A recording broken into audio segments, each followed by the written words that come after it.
I found my mother's handwritten note the morning after our last phone call.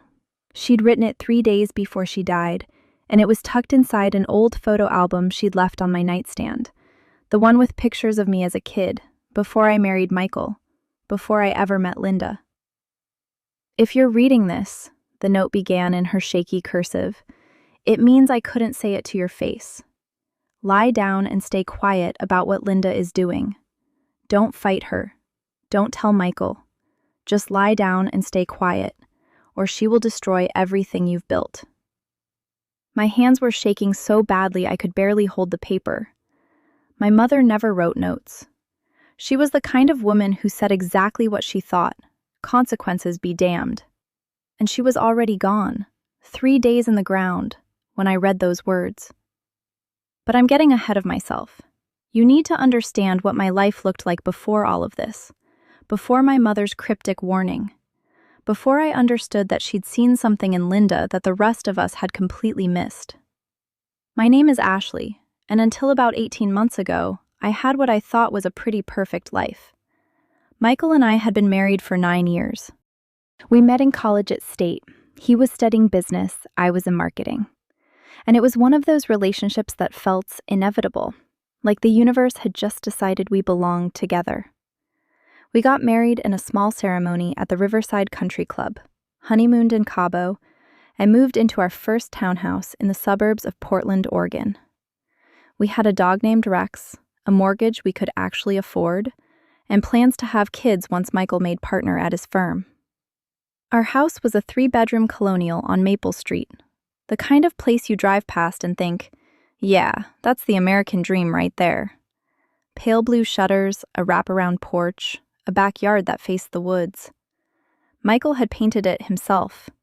I'd decorated it with photos and throw pillows from Restoration Hardware. We hosted Thanksgiving there in 2022 for the first time, and my mom, who I'll call Margaret because that was her name, brought her famous sweet potato casserole. She took 3 trips around the dining room, inspecting everything, and gave me this little nod that meant she approved. "You did good, Ash," she'd said, squeezing my shoulder. "You really did." Michael was a good husband. I know that sounds like something you say before you talk about how he became a nightmare, but I mean it. He was attentive. He remembered anniversaries. He'd leave little notes in my lunch sometimes. Ridiculous ones, like, "You make my heart do weird math," or just a bad pun that made me laugh. He helped with the house. He wasn't the kind of guy who expected me to do everything while he watched ESPN. We didn't have kids yet, but we were trying. Not intensely, we weren't those people doing temperature charts and ovulation calendars. But we wanted them, had wanted them for a couple of years. Every month when my period came, there was this little twinge of disappointment, but nothing that broke us or anything. My job was good too. I worked in digital marketing for a mid-sized tech company, making decent money, about $78,000 a year, which meant we could afford our lifestyle without stress. We had date nights on Thursdays, we went to the gym, we had friends. Normal, happy, boring friends who came over for barbecues and complained about work and made fun of each other's streaming show obsessions. Then, about 2 years ago, Michael's mother, Linda, came to stay with us for what was supposed to be 2 weeks. She'd been going through a rough divorce from Michael's father, Robert. They'd been married for 35 years, and apparently he'd decided he wanted to be a new man and left Linda for a woman named Denise, who worked at his office. Linda was devastated. Michael, being the good son he was, offered to let her stay with us while she figured things out. "Just 2 weeks," he'd said to me, and I'd said okay because what else was I going to say? She was his mother. I liked Linda well enough. She wasn't one of those nightmare mother-in-laws you hear about. She was quiet, a little reserved maybe, but she brought nice wine when she visited and asked about my work. Those 2 weeks stretched into 2 months. Then Linda decided to move to Portland permanently because she said the memories in her house back in Seattle were too painful. And Michael said of course she could stay as long as she needed. And I said okay. I remember the exact moment, standing in the kitchen while Michael loaded her luggage into the garage. I had this feeling, this tiny voice in my gut that said, "This is a mistake." But it was so small and so easy to ignore. My mother noticed immediately. She came over for lunch one day in March, and Linda was there, making tea in my kitchen, reorganizing my tea cabinet because apparently I had it all wrong. Margaret watched this happen with her eyes getting narrower and narrower, and when Linda left the room to take a call, my mom pulled me aside. "How long is she staying?" Margaret asked. "We're not sure yet," I admitted. "Michael doesn't want her to feel rushed." My mother looked at me for a long moment. "Be careful with that woman," she said. Then she changed the subject, and I didn't push it because my mom had always been a little dramatic, and I figured she was just being protective. That was March. By June, Linda wasn't just staying with us. She'd completely integrated herself into our life. She went to the grocery store and bought things for the house without asking. She rearranged our kitchen again. She started joining us on our Thursday date nights, which wasn't really a date night anymore once Michael's mother was sitting across from us at dinner. I loved my husband, and I understood he loved his mother. But I was starting to feel invisible in my own house. Then one evening in late June, Michael came home from work looking stressed. He sat on the edge of our bed while I was reading, and he said the thing that would eventually tear our marriage apart. "Mom wants to look at houses in our neighborhood," he said quietly. "She's thinking about buying something nearby. She wants to be close to us." I put my book down. "What did you say?"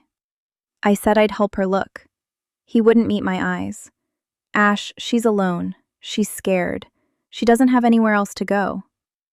"She has a house in Seattle," I said, trying to keep my voice level. "A house full of memories of her marriage falling apart." I didn't respond because I knew where this was going. Michael would help his mother look at houses. She would find one just down the street, maybe 3 houses away.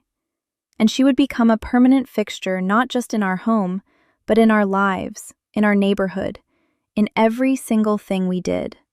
And I was right. By September, Linda had purchased the house at 412 Birch Avenue, the cottage with the yellow door, 300 yards from ours through the trees. She moved in on a Saturday, and Michael and I spent the entire day helping her unload boxes. My mother called that evening. "How are you holding up?" she asked, and I could hear the edge in her voice. "I'm fine," I lied. "No, you're not," Margaret said firmly. "Ashley, I need you to listen to me very carefully. That woman is not what she seems. I don't know what she's doing, but I feel it. I feel something wrong about this situation, and I need you to promise me you'll be careful." "Be careful how?" I asked, frustrated. "She's Michael's mother. She's just going through a hard time." "Promise me," my mother insisted. "I promise," I said, just to end the conversation. But I didn't really believe her. I thought my mother was being paranoid, territorial maybe, worried that Linda was taking her place in Michael's life. I didn't understand that my mother was seeing something I couldn't yet see, that Linda's move to our neighborhood wasn't about healing or being close to family. It was about something else entirely, something that would only reveal itself in the months to come, unfolding like a nightmare I couldn't wake up from. And by then, it would be too late to stop any of it. Act 6. The Turn. The morning I found that note, everything crystallized in a way that terrified me. I'd been living in a fog for 6 months, ever since Linda had moved into the cottage down the street. Michael and I had stopped talking about it. We'd stopped talking about a lot of things. We'd become the kind of couple who existed in the same house but lived in separate worlds. And I'd convinced myself that was normal, that this was just what marriage looked like after 9 years. But my mother's handwriting on that yellow notepad, the same notepad she'd kept by the kitchen phone for 30 years, shattered that comfortable lie. "Lie down and stay quiet, or she will destroy everything you've built." Those words wouldn't leave my head. I kept pulling the note out and reading it again, searching for some hidden meaning I might have missed. Was my mother paranoid? Overprotective? Or had she seen something I was too blind or too in love to notice? I called my therapist, Dr. Patricia Chen, that same day and begged for an emergency appointment. She could see me at 5 o'clock. I sat in her beige office with the white noise machine humming in the corner, and I read her the note. "What do you think she meant?" I asked. Patricia folded her hands. "What do you think she meant?" "Don't turn this back on me," I said, and there was an edge in my voice I didn't recognize. My mother died 3 days after writing this. She knew something, and now I need to know what. "Tell me about Linda," Patricia said carefully. "Start from the beginning." So I did. I talked about how she'd arrived for 2 weeks and never left, how she'd slowly inserted herself into every corner of our lives, how Michael had changed, become more defensive, less present, more focused on his mother's needs than ours, how I'd gradually become invisible in my own marriage. "Has Michael been unfaithful?" Patricia asked. "No," I said immediately, but even as I said it, I wondered if that was true. He was never physically unfaithful, but there was an emotional distance that felt like betrayal. "Has Linda done something specific that crossed a boundary?" I opened my mouth, then closed it. That was the problem. Nothing Linda had done was overtly terrible. She hadn't stolen money. She hadn't said cruel things to my face. She was just there, everywhere. In our kitchen, at our dinners, in Michael's phone calls, in his thoughts. "She's been helpful," I heard myself say. "She cooks, she cleans, she asks about my work. On the surface, she's the perfect mother-in-law." And underneath, Patricia leaned forward slightly. "Underneath, I feel like I'm being erased." That night, I decided to do something I'd never done before. I went through Michael's phone. He was in the shower. His phone was on the nightstand, unlocked because he'd never thought he needed to lock it. I know that sounds like a violation. I know that's something people do when they've already decided not to trust their partner. But I had to know. I had to understand what my mother had seen. His text thread with Linda was at the top of his conversations. I scrolled back weeks. The messages started innocuous enough. Logistics about her house, questions about contractors, updates about her day. But then, around September, the tone shifted. "She's upset about the kitchen again," Linda had written. "Says she's tired of being ignored. Maybe we should help her feel more valued?" Michael's response: "I'll talk to her." But he hadn't talked to me. He'd just become quieter. A week later, another message from Linda. "I think we should have dinner at the house more, family time. It would be good for her to see that you still care about our family." Michael: "Good idea, I'll suggest it." The dinner had happened. We'd gone to Linda's cottage and she'd made pot roast, and Michael had spent the entire evening talking about his work while barely looking at me. But it was the messages from November that made my hands go cold. "She's planning to go back to school," Linda had written. "Did she mention that?" Michael: "No, she didn't. I overheard her on the phone with her company. Something about an MBA program. Maybe she's thinking about leaving you?"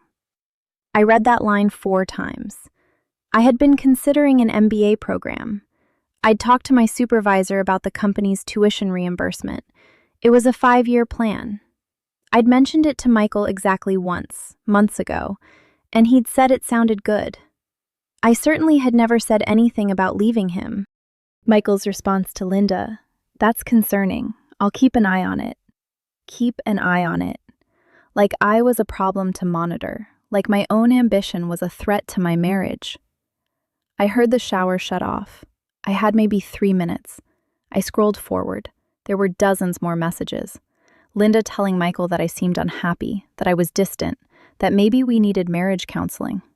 Linda suggesting that Michael take more business trips so that she and I could bond. Linda asking Michael to be careful because women like Ashley sometimes leave good men for their careers. Women like Ashley. As if I were a type.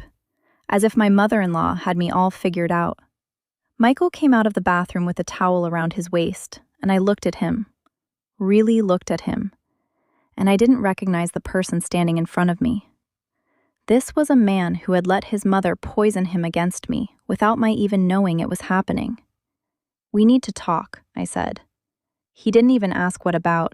He just sighed, like he'd been dreading this conversation. "Not tonight, Ash. I'm tired." "Right now," I said, "or I'm packing a bag and staying at a hotel." He got dressed without speaking, and we went downstairs to the kitchen. I put my mother's note on the counter between us. "I found this after Mom died," I said.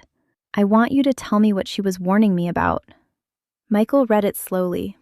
When he looked up, his face was pale. "Where did you find this?" "In her photo album, on my nightstand." "Michael, what is happening here? What has your mother been telling you?" He sat down heavily in one of the kitchen chairs. For a long moment, he didn't speak. "It's not like that," he finally said. "Then what is it like? Because I just read months of text messages where your mother is telling you I'm planning to leave you, and you're responding like I'm some kind of threat." "You are a threat," he said quietly. The words hung in the air between us like a physical thing. "What?" "To Mom. You're a threat to her. After Dad left, I was all she had. And then you started talking about careers and MBA programs and building your own life and what? I'm supposed to stop living so your mother feels secure?" "No," Michael said, but his voice was hollow. "No, I see it now. I see what happened. Mom was so lonely, and she was so, I don't know, she was so present, so focused on making sure I knew she needed me. And somewhere along the way, I started believing the things she was saying. I started believing that if you became too independent, you'd leave, and then I'd lose you both." I felt something break open inside my chest. Not anger exactly, betrayal, yes, but also a terrible, awful sadness. "I've been faithful to you," I said. "I've been a good wife. I've supported your career. I've been patient with your mother.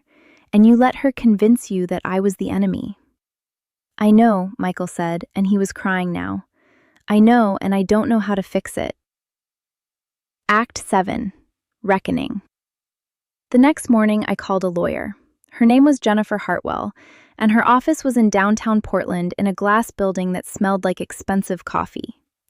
She was probably in her early 50s, with sharp eyes and a sharper suit, and she didn't sugarcoat anything. "Based on what you're describing, your mother-in-law has engaged in what's sometimes called parental alienation," Jennifer explained, pulling up a document on her computer. "It's not technically a crime, but it is manipulative and, in some cases, grounds for legal action if it directly impacts your marriage or finances."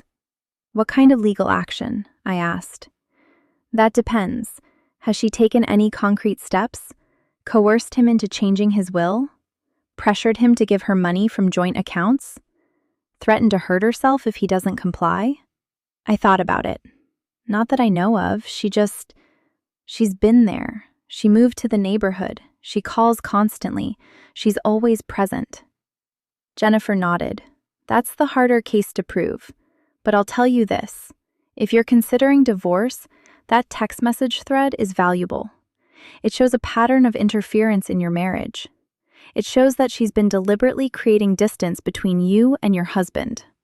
"I'm not ready to consider divorce yet," I said, even though part of me wondered if I was lying. "Then what do you want?" Jennifer asked directly. That was the question, wasn't it? What did I want? "I want my husband back," I said. "I want him to see what his mother is doing. And I want her to stop." The first two are possible. The third is unlikely unless he's willing to set boundaries. I spent that evening making a list of what I needed to happen. Michael had to go to therapy, individual therapy, to deal with his codependency issues. We had to go to couples counseling, and he had to have a conversation with Linda about boundaries. When I presented this to him the next morning, he didn't argue. He seemed almost relieved to have a roadmap. "I'll do all of it," he said, "whatever you need." But we both knew the hardest part would be Michael telling his mother that she couldn't keep doing what she was doing. He called her on a Tuesday afternoon. I wasn't in the room, but I could hear his side of the conversation from the kitchen. "Mom, I need to talk to you about something." "No, I can't come over."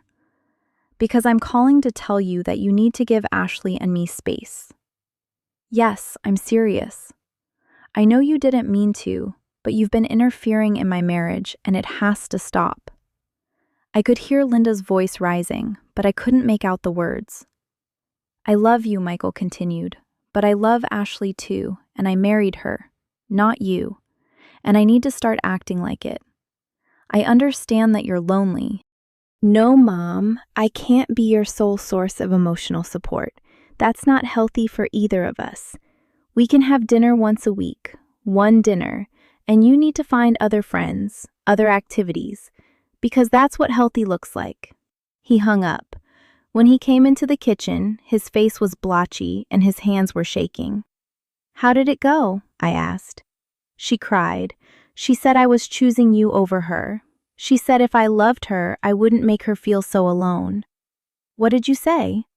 I said that wasn't my responsibility, that I loved her, but I couldn't set myself on fire to keep her warm.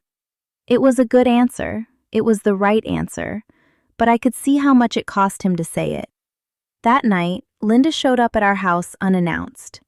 It was 7 o'clock and we were in the middle of dinner.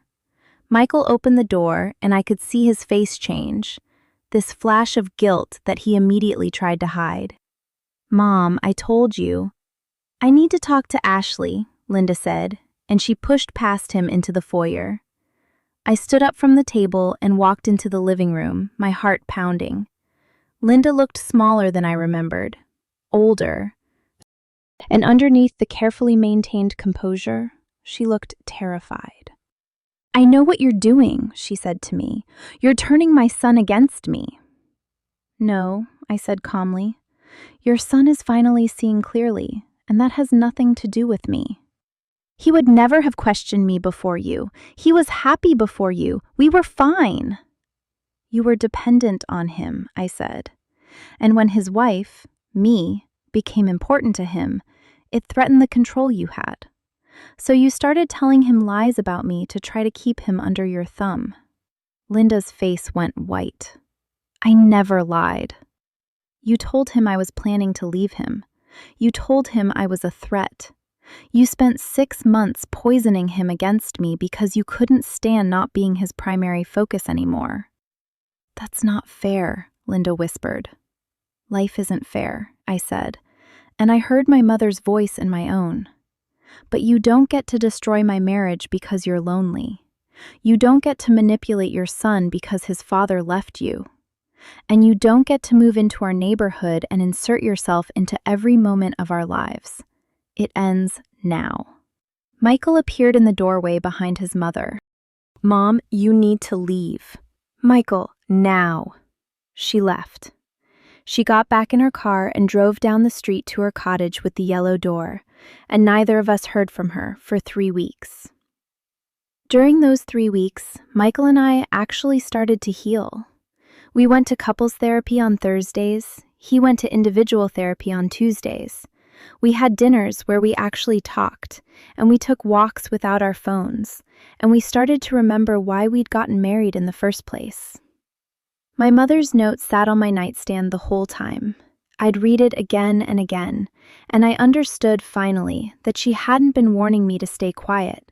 She'd been warning me that if I stayed quiet, if I let Linda's manipulation continue unchecked, I would lose everything I'd built with Michael. By lying down and staying silent, I would have destroyed my own marriage. When Linda finally called Michael 3 weeks later, her voice was different, smaller, less certain. "I've been seeing a therapist," she told him. "She says I have some things to work through about your father leaving." "That's good," Michael said carefully. "I think I owe Ashley an apology." Michael put her on speaker. I was sitting next to him on the couch. "I'm sorry," Linda said, and she actually sounded like she meant it. "I was scared and lonely, and I made that your problem. I made it Ashley's problem. And that wasn't fair to either of you." I thought about telling her it was okay. It wasn't okay, but she was trying. Thank you for saying that, I said instead. I accept your apology. We renegotiated our relationship after that. One dinner a week at our house, Linda cooked. No unannounced visits. Michael set a boundary on phone calls. She could reach out, but he wouldn't answer every time. And Linda started going to book club and joined a hiking group, and slowly, very slowly, started building a life that didn't revolve entirely around her son. It wasn't perfect. There was still moments of tension, still times when I could feel her reverting to old patterns. But Michael saw it now. He caught himself before he could be drawn back in. Number 8. Aftermath. A year later, I was sitting in my office at work when I got a call from the Riverside Country Club. They were doing a memorial event for my mother, and they wanted to include some remarks from family members. I said yes without thinking about it. Then I spent 3 days trying to figure out what I wanted to say. The event was on a Saturday in April. Michael came with me. We sat in the grand ballroom where my mother and I had celebrated so many milestones. And I stood at the podium with photographs of Margaret displayed on a screen behind me. My mother was a lot of things, I said. She was a teacher. She was a gardener. She made the best sweet potato casserole you've ever tasted. But the thing I think about most now is that she was brave enough to see what others couldn't see. She was brave enough to warn me, even when I didn't understand what she was warning me about. I held up the note. Some people in the audience leaned forward. 3 days before she died, she wrote me a note. It said, "Lie down and stay quiet about what Linda is doing, or she will destroy everything you've built." I didn't understand it at the time. I thought she was being paranoid or territorial. But she was trying to tell me that staying silent, staying small, would cost me my marriage. She was trying to tell me that I had to fight for what mattered. I looked at Michael in the front row. He was crying. I'm not going to tell you that everything is perfect now. My marriage isn't perfect. My relationship with my mother-in-law isn't perfect, but we're all trying. And that's because my mother forced me to see a truth I didn't want to see. She forced me to stop lying down and staying quiet, and I've never been more grateful for anything in my life. After the event, people came up to hug me. My father held my hand for a long time without speaking. An old friend of my mother's told me she'd always known Linda was trouble, but the person I was most relieved to see was Michael. He pulled me aside after everyone had left. I'm going to call her today, he said, my mother, and I'm going to tell her she was right, that your mother saw something and it took me a long time to understand it, but she was protecting you, protecting us. You don't have to do that, I said. I want to, he said, because I want to spend the rest of my life making this right. We've been married for 10 years now. We bought a bigger house across town, away from the cottage with the yellow door, away from the neighborhood where everything fell apart. We have 2 kids now, a boy and a girl, and they have a relationship with their grandmother that looks a lot healthier than it used to. Linda sends birthday cards. She comes to family dinners. She's learned to call before she visits, to respect boundaries, to understand that her son's marriage comes before her needs. Michael goes to therapy. So do I. We talk about things now instead of letting them fester. We've learned what it means to really choose each other, not just once at the altar, but every single day. And sometimes, late at night, I take out my mother's note and read it again. And I think about all the ways I almost stayed silent. I think about the version of myself that could have accepted Linda's manipulation as the price of peace. But I didn't, because my mother, even from beyond, wouldn't let me. She taught me that silence is a choice. And sometimes, the most loving thing you can do for yourself is to refuse to be quiet.